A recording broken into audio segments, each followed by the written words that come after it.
Hola amigos y amigas, aquí estamos de nuevo en tu programa ¿Qué pasó entonces? Siempre una forma diferente de ver la historia, y para este día pues tenemos a un invitado, a un amigo y colega, un licenciado en Historia, a Roberto Ramírez, una persona que ha aportado mucho, sobre todo a la arqueología histórica. ¿Qué tal, Roberto? Muy bien, Arnulfo, muchas gracias por invitarme. Es un placer de nuevo estar aquí, ya mi tercera vez en el programa. Ok, bueno, y agradecemos siempre a ustedes, a todos y a todas que siempre están ahí pendientes de tu programa ¿Qué pasó entonces? Pues para el día de hoy tenemos un tema que pues vamos a decirlo así, en nuestro país es muy reciente esta temática o este trabajo, que es un poco lo que es la arqueología histórica, el caso de la iglesia San Francisco. Pues Roberto es un historiador, pero gran parte de su trabajo ha sido de campo en lo que es la arqueología. Pues ha trabajado en muchas temporadas en Copán, en los últimos descubrimientos en Copán. Ha trabajado también en lo que es arqueología histórica en diferentes edificios del centro histórico de Tegucigalpa. Entonces viene a contarnos un poco la historia referente a la excavación que se llevó a cabo en la iglesia de San Francisco, que por cierto recordemos que es la iglesia más antigua de Tegucigalpa, es emblemática en Tegucigalpa realmente, y esta fue la que inició todo lo que se conoce hoy día como el centro histórico, Roberto. Sí, gracias. Yo estoy enterado que tú abordaste un poco la temática de la iglesia en programas anteriores, ¿verdad? La historia de la iglesia, los diseños, el estilo. Exactamente. Todo eso, ¿no? Entonces, pero como vamos a dedicarnos en este caso, y podemos ver la imagen, pues al convento franciscano, ¿verdad? Esta imagen, bueno, para empezar podemos decir, ¿verdad?, que las órdenes religiosas en América Latina fueron las encargadas de la conversión de los grupos autóctonos, ¿verdad?, especialmente la orden franciscana, ¿verdad? Y como tú decías, bueno, la orden franciscana contaba con presencia en el actual territorio de Honduras desde el último cuarto del siglo XVI, ¿verdad? Y entonces la iglesia fue construida, es la más antigua de Tegucigalpa también, pero la imagen que miramos aquí, sobre todo, es, podríamos decir, más o menos 1882. ¿Por qué decimos esto? Recordemos que el inmueble del convento franciscano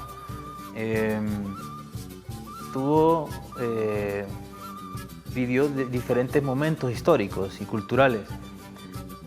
El convento, bueno, en un inicio, desde 1590, cuando se construye, fue una edificación de bajareque.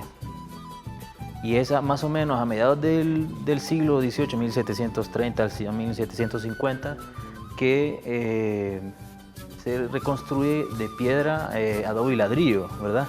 Y tuvo diferentes reconstrucciones y mejoras, ¿verdad? Pero en este caso, al momento de hacer un estudio que nosotros presentamos en un congreso de historia en México, podemos afirmar que esta imagen corresponde a una mejora que se le hizo en tiempos de Marco Aurelio Soto. ¿Por qué? Porque él decide en 1880 crear una academia militar en el convento. Y hay que recordar que para el año de 1880, pues es cuando se pasa la capital de Comayagua a Tegucigalpa, ¿no? Exactamente. Y aquí tenemos, Roberto, lo que es el Parque Valle, que Soto pues promueve lo que es el culto a los héroes, ¿no? El Parque Valle, el Parque Herrera, Plaza Morazán, etc. Aquí miramos en esta imagen, según lo que tiene de 1890, y está totalmente perforada. Mira, entonces sí, entonces ya, bueno, se hace el traslado de Comayagua a Tegucigalpa, ¿verdad?, por orden de Marco Aurelio Soto, y él decide hacer mejoras y reconstrucciones en Tegucigalpa, ¿verdad? Y el inmueble, el antiguo convento, pues también es parte de eso, ¿verdad? Pero esta fotografía corresponde, como podemos ver, al año 1890, porque el general Longino Sánchez se subleva contra Bográn y se refugió en el convento, ¿verdad? Entonces por eso vemos perforaciones en la fachada principal del inmueble, así como de la iglesia, ¿verdad? Entonces, bueno, de estas imágenes podemos extraer diferentes cuestiones, ¿verdad? Pues en las guerras civiles que se acostumbraban a hacer en Tegucigalpa, ¿no? Ahora ya, viendo en esta otra imagen, me imagino que uno de los objetivos de la investigación arqueológica pues apuntada porque es en principio la iglesia más antigua. Obviamente hay algo en el subsuelo, ¿no? Entonces mira, esta imagen corresponde al cimiento de la torre original que fue demolida en los años 60 en el costado sur de la iglesia, ¿verdad? Mucha gente transita por ahí y cree que la torre siempre estuvo ahí, ¿verdad? No. En el año 2004, en julio del 2004, bajo solicitudes de las autoridades religiosas hacia el Instituto Hondureño de Antropología e Historia, solicitan pues que se haga una excavación científica para ubicar realmente el cimiento de la torre. ¿Por qué? Porque se quería restaurar tal y como lo podemos ver ahora. Y eso fue, podemos hablar, la primera intervención arqueológica, bueno, esta vez fuera del inmueble, de la iglesia, ¿verdad? Así es. Y tengo entendido que la torre fue que la eliminaron para abrir la calle y otra vez la que está actualmente es posterior, o por lo menos claro, se respetó un poco cómo era el tipo de la torre, el tamaño, pero no es la original, ¿no? Bueno, no es la original, pero por eso se decidió que se excavara científicamente. ¿Por qué? Porque para devolverle la forma original de la iglesia, ¿verdad? Devolverle una torre, ¿verdad? Y por eso es que vemos ahora esta torre nueva, pues, ¿verdad? Que creo que fue en 2005 reconstruida, ¿verdad? Pero tiene las mismas dimensiones y los mismos elementos arquitectónicos de la antigua, pues.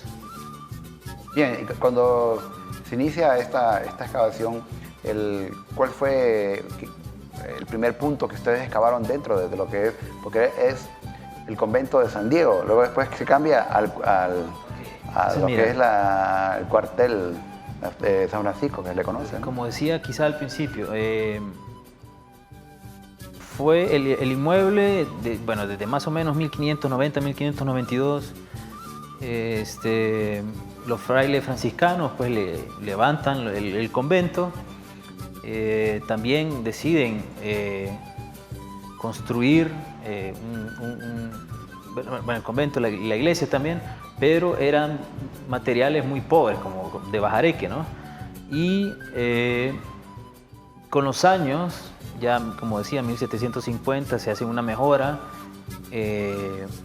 utilizando la piedra, adobe, ladrillo, pero también a medida va transcurriendo el tiempo también va teniendo otras mejoras también, o sea que lo que vemos nosotros, porque hay mucha gente que también camina por el lugar, Arnulfo, y dice, este es el edificio más antiguo de Tegucigalpa. Puede que sea, pero físicamente todo eso no es de la época colonial, porque no sabemos, ¿me entendés? O sea, sí fue ahí el lugar donde el inmueble, estuvo el convento, ¿verdad? Y la iglesia, obviamente, que está ahí. Okay. Es como decir la última versión, ¿verdad? Del edificio realmente, ¿no? Sí. Y que, claro, las restauraciones que se dan son en forma sistemática y muy seguidas, porque recordemos que Tegucigalpa, igual todo Honduras, es un lugar en el cual hay muchos sismos, temblores, guerras civiles, etc. Por ejemplo, Roberto, en este piso, la ubicación y cuál era el objetivo de excavar en Mira, ese entonces sector. te decía, ¿verdad? Casi la primera intervención arqueológica que se hizo fue exterior, ¿verdad? Queriendo ubicar los cimientos de la torre original. Con el tiempo, ya en el año 2008, en marzo o abril del 2008, se hizo la primera fase de investigación dentro del inmueble ya, del ex convento, pero en la parte sur del patio. Esta imagen corresponde ya a julio del 2008, que me tocó dirigir en junio, julio del 2008, y debido a, bueno, fue todo un reto logístico, porque como también se estaba en premura de la restauración, había personas y material disperso por todo el inmueble. Así que decidimos también que se excavara una sección del patio para entender o ver las diferentes secuencias arquitectónicas, si es que hubo. Entonces, excavando, vimos que en el patio central del ex convento se encontraron 3 niveles de piso diferentes. Tú puedes ver ahí el empedrado, más arriba otro ladrillo mosaico y el ladrillo otro mosaico rojo y gris. El empedrado,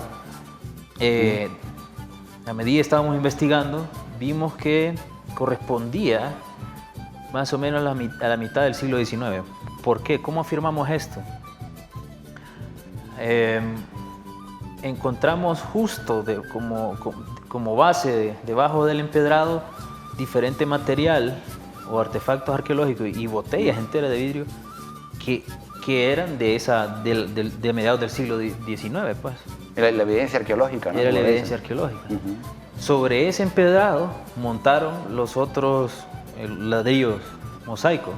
Ese ladrillo mosaico, el segundo, el gris que estaba ahí, corresponde a la época de Carías, pues. Ajá, pero interesante. Por ejemplo, en este caso, en esta imagen, licenciado. Este es en el patio central, también, una parte que excavamos, pero que también abajo en la imagen, también toda esa sección la habían abierto las personas que estaban restaurando también. Pero nos dice muchas cosas esta imagen. Número uno, si ustedes pueden observar, en la parte baja hay como un alcantarillado ahí, ¿verdad? Que corre de derecha a izquierda. Ese alcantarillado está construido de ladrillo y piedra labrada.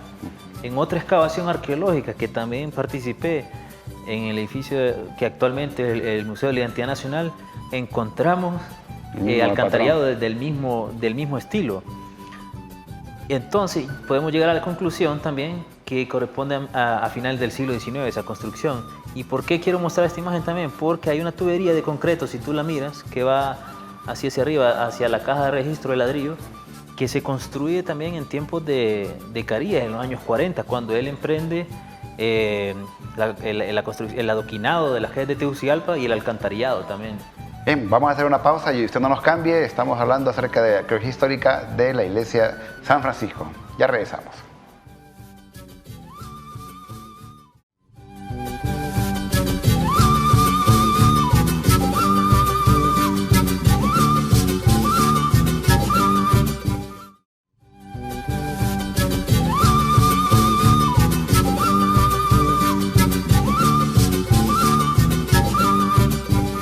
Continuamos con tu programa ¿Qué pasó entonces? Hoy estamos hablando acerca de arqueología histórica y recuerda, estamos a través de la telebásica Suyapa TV Educativa, hablando de ese tema de historia interesante con el licenciado Roberto Ramírez.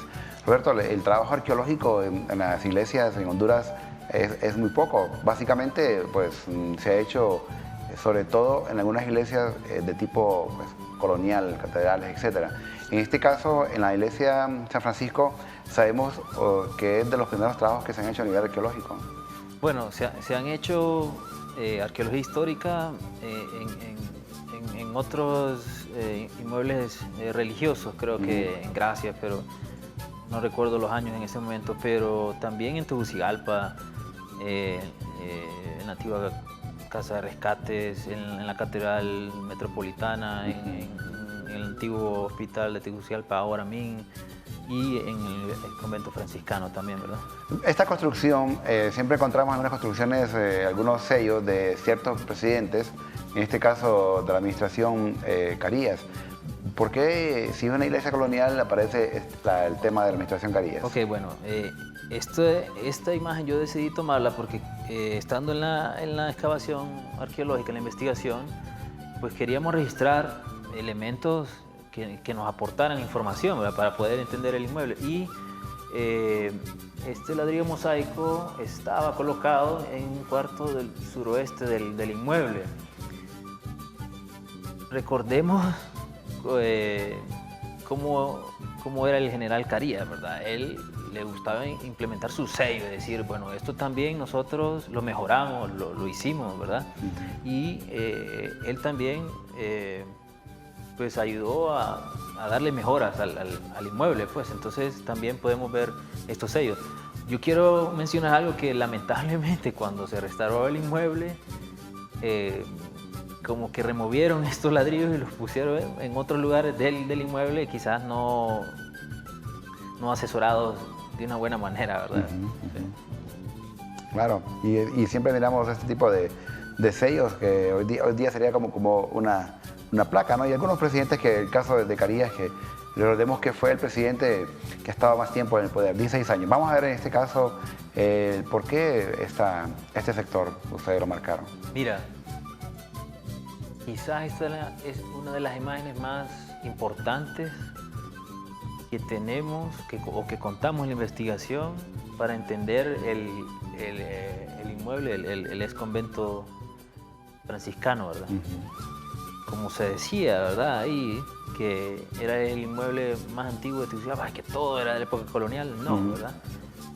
Tenemos aquí, esta es la evidencia tangible, que la sección este del edificio, ahí enmarcada en rojo, se está en construcción ya en 1883. Los torreones, las flechas ahí señalan los torreones que podemos ver actualmente. Y al fondo, allá donde está el texto en amarillo abajo, si tú te ubicas más o menos, esa es la penitenciaría, la antigua penitenciaría nacional, ¿verdad? Entonces, no es que todo el inmueble, como lo vemos actualmente, es de la época colonial, ¿no? Mira, ahí está que se estaba construyendo la sección este del sitio, el terreno hacia la izquierda de la pantalla, ¿sí? Que actualmente es parqueo de la alcaldía. En más o menos 1883, porque esa imagen es de ese tiempo, ya era una academia militar ahí, que Marco Aurelio Soto había pues dicho que se dedicara a eso, que se tenía la intención de construir un terreno de por medio, pero no se construyó y fue así, ¿verdad? Y el torreón, pues, son torreones de vigilancia, ¿no? Tipo, una construcción de tipo militar, ¿no? Totalmente militar, como lo vemos en algunas construcciones también coloniales, pero de ahí, pues, que se cambie un poco a lo que es el cuartel San Francisco, ¿no? Exactamente, entonces, desde 1880, 1882, ya se le conoce como cuartel San Francisco, ¿verdad? ¿Y aquí dónde estamos ubicados, Roberto? Mira, esta también, y yo por eso te agradezco invitarme, porque muy poca gente sabe que existió un calabozo ahí, pues, un cuarto subterráneo que nosotros descubrimos en la investigación arqueológica. Este es un proceso de limpieza cuando lo descubrimos. Hay textos, y aquí aprovecho para tal vez mencionar que en el nuevo volumen de la revista Jazz King publicamos los resultados de esta investigación, y ahí podrán ustedes ver a más detalle cómo se encontró o qué nos tomó para encontrarlo. Pero en el diario La Paz, creo que en 1883, se decía que en esa mejora que el Marco Aurelio Soto estaba haciendo, que se construyera un sótano para polvorín, para poner la reserva de guerra y todo, ¿verdad?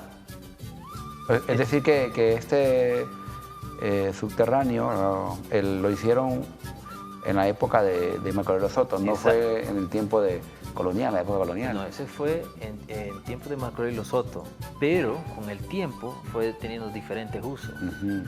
Entonces, la siguiente imagen, creo que podemos ver ahí. Mira, Arnulfo, me tocó personalmente a mí hacer el registro de todas las imágenes, de todos los grafitis, y la limpieza y la selección de material que recolectamos del calabozo. Y entonces nos debatíamos, ¿cómo podemos afirmar que fue un calabozo? Bueno, si ustedes pueden ver ahí, dice: Amado Valladares estuvo aquí un mes, primer batallón de infantería. ¿Y en qué año? Bueno, puede ser del mediados del siglo XX, claro. pero esperan, todavía no avancemos. Yo sé que quizás hace falta más investigación y decir, bueno, ¿estarán vivos estas personas? Porque claro. Habrá que entrevistarlas, ¿verdad? Pero podemos afirmar, pues, que ahí, como las autoridades militares tenían posesión del inmueble, pues quizás colocaban ahí a los militares insubordinados, pues, y los castigaban. ¿verdad? Entonces, yo registré también todas las paredes, ¿verdad?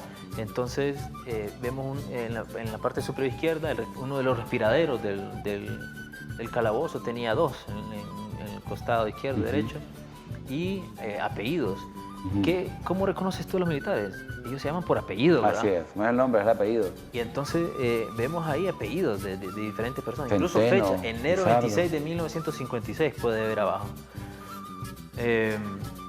Como te decía, quizás hace falta por investigar mucho más y ver si solamente a militares se castiga. Yo hablé con guías que actualmente quizás laboran en el antiguo convento, que dicen que desde el momento que nosotros fuimos a investigarlo y a limpiarlo, a medirlo, llegaron y afirmaban que habían sido castigados ahí. Decían ellos que anegaban el calabozo hasta el nivel de las rodillas y solo se les permitía salir una vez, 1 hora al día. No. Entonces, bueno, para darte una idea más o menos, ese subterráneo tiene una distancia de 5 por 5 metros, ¿verdad? Más o menos así es. Claro. O sea que realmente fue un hallazgo interesante cuando ustedes lo encontraron, porque imagínense tener ahí nombres de diferentes personas que ahí estuvieron y que, bueno, y que hicieron su historia, lo escribieron, y que mucha gente no se enteraba de este famoso calabozo que, como bien lo decía, sirvió como para guardar la pólvora, las armas, para evitar cualquier explosión o simplemente por razones de estrategia militar, ¿no? Se guardaron ahí. Y me imagino que fue para ustedes impacto el haber encontrado a todas esas personas que estuvieron, o por lo menos los que se registraron ahí en ese calabozo. Tú dijiste una palabra clave ahí, evitar explosión. No sé si podemos ver la última imagen. Yo, bueno, diseñé el plano del inmueble, ¿verdad? Donde vemos la escala, se ubica la iglesia, ¿verdad? Ahorita, Okay. ¿verdad? Podemos ver 1, 2 y 3. 1 corresponde al patio central, ¿verdad? Entonces, las áreas en azul fueron donde nos dedicamos, donde se realizaron las excavaciones arqueológicas, marzo, abril, junio y julio del 2008. En el número 2 fue donde ubicamos el calabozo, ¿verdad? Obviamente debajo del piso actual. Esa palabra que tú dijiste, evitar explosiones. Imagínate tú que la parte este, es decir, donde está el 3, no existía. Pues, ¿por qué? Porque fue construida posteriormente. Entonces, la parte última del inmueble era la sección 2. O sea, que si sucedía una explosión, no iba a afectar tanto, pero por eso es que después construyen la sección este, pues, que basándonos en fuentes, en las fotografías que hemos mostrado y en demás, podemos afirmar por eso mismo que fueron elementos arquitectónicos construidos entre 1880 y 1883, ¿verdad? La fuente arqueológica y gráfica nos dicen esto. Claro. Realmente interesante. En las excavaciones, en la arqueología histórica se dan a conocer nuevos datos que nos cuentan la historia de estos edificios. Yo quiero también marcar que en ese edificio, en ese convento de San Diego, ahí comenzó por primera vez la Universidad Nacional Autónoma de Honduras. Hay incluso un pozo que lo hicieron porque había un mito por ahí que habían conexiones de túneles que unían la iglesia San Francisco con la catedral, etcétera, etcétera. Básicamente un trabajo de minería. Nosotros teníamos entendido de todo esa leyenda urbana, ¿verdad? Así pero realmente no dimos con eso, ¿verdad? Nunca. Y no, como tú dices, el inmueble es un testigo de tantos episodios culturales e históricos que pasó en Tegucigalpa. Fue convento, centro de enseñanza para niños a principios del siglo XIX, sede de la imprenta, traída por Francisco Morazán, ¿verdad? Centro de enseñanza, que ahí enseñaba el padre Reyes. Se creó la universidad, fue sede de la universidad, luego es trasladada al convento mercedario. Y hay diferentes datos curiosos también. En el año 58 creo que se trasladan piezas del Museo Nacional momentáneamente ahí porque iba a ser demolido el antiguo museo y nunca se supo, no se le siguió pista a los artefactos que estaban ahí, ¿verdad? Ya después en 1983 ya se convirtió en Museo Histórico Militar. Así es, hasta el día de hoy. Bueno, interesante, agradecemos al licenciado Roberto Ramírez que nos ha aportado con estas investigaciones de arqueología histórica importantes que ayudan mucho a poder reconstruir, a poder reescribir nuestra historia. Y usted, pues si quiere formar parte de tu programa, los temas que estamos desarrollando, puedes escribirnos a nuestro correo ¿qué pasa entonces? _stve@telebasica.com y recuerda que pues estamos los días miércoles a las 8 de la noche y los días viernes también a las 8 de la noche y con repetición el día domingo a las 7 de la noche para que no te pierdas esta historia, una forma diferente de ver la historia. Así que a ustedes, gracias por haber estado con nosotros y nos vemos en la próxima. Hasta pronto.